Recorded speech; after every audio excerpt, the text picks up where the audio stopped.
Ehlusuneti janë të drejtë dhe nuk janë fanatik apo ekstrem për ndonjë person të caktuar dhe nuk shkaktojnë armiqësi në çështje në të cilat ka hapësirë për mendime të ndryshme dhe janë të kujdesshëm dhe të drejtë dhe ja japin çdo kujt pozitën dhe vendin që e meriton.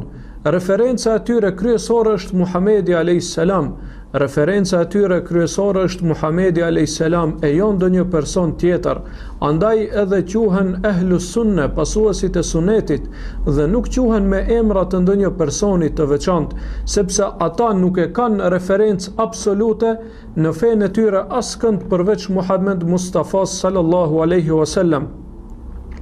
Dietarët e tjerë të gjithë i respektojnë dhe me mendimet e tyre udhëzohen dhe mendimeve të tyre i u referohen, mirë po nuk e caktojnë asnjërin prej tyre si referencë absolute e cila nuk guxon të kundërshtohet asnjëherë.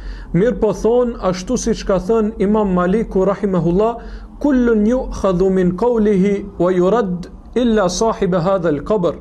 Imam Maliku e ka thënë një fjalë shumë të madhe, me të cilën e pasqyron metodologjinë e ehlusunetit. Thot ky imam, thot fjala e çdo kujt mund të merret dhe mund të refuzohet, pos fjalës së pronarit të këtij varri e ka për qëllim Muhamedin alayhis salam.